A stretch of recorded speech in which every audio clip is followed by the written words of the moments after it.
Lundi 2 octobre, à la Cour pénale internationale, Philippe Mangou, l'ex-chef d'état-major, est interrogé par Emmanuel Altit, l'avocat principal de la défense de l'ancien président ivoirien Laurent Gbagbo et de Charles Blé Goudé, incarcéré à l'Aïe.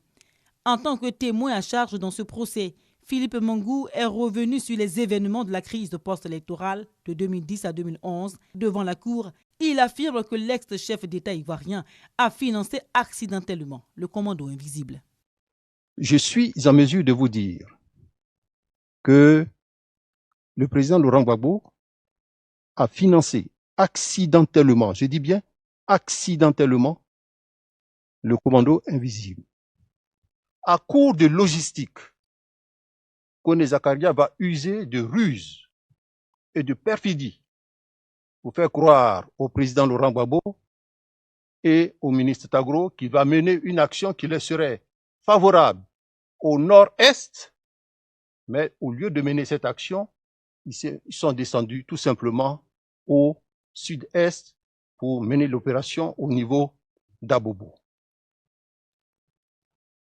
L'argent remis a servi donc, maître, à l'infiltration des éléments, j'allais dire des lieutenants de Koné Zakaria.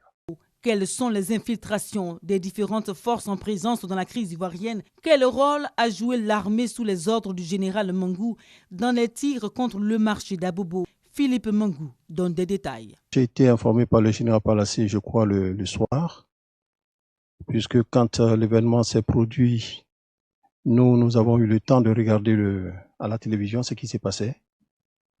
Et c'est à l'issue que j'ai instruit le lendemain le porte-parole à l'effet de faire un communiqué.